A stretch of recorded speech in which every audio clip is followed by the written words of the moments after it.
अस्सलामुअलैकुम नाज़रीन, JN news HD के साथ मैं हूं नाइला भट्टी। नजर डालते हैं आज की अहम खबरों पर। संजरपुर RHC अस्पताल संजरपुर के मेन गेट के नज़दीक वाक़ डिस्पोजल का गंदा पानी लोगों के लिए सरदर्द बन गया।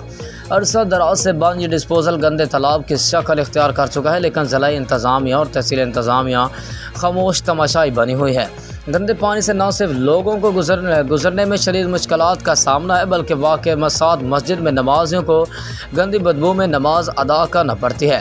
इसके अलावा अहले मोहल्ला का ये भी कहना है कि इस गंदे पानी की वजह से लोग मुख्तलिफ़ किस्म की बीमारियों का शिकार हो रहे हैं और हमारे मकानात को भी शदीद नुकसान पहुँच रहा है।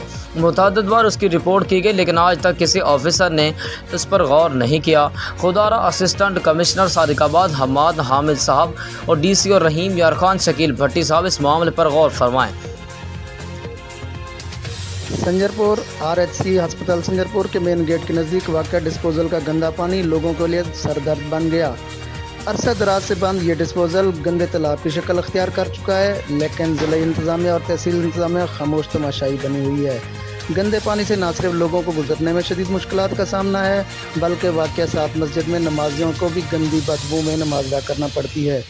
इसके अलावा अहले मोहल्ला का कहना है कि इस गंदे पानी की वजह से लोग मुख्तलिफ़ किस्म की बीमारियों का शिकार हो रहे हैं और हमारे मकानात को भी नुकसान पहुँच रहा है। मुतअद्दिद बार इसकी रिपोर्ट की गई, लेकिन आज तक किसी अफसर ने इस पर गौर नहीं किया।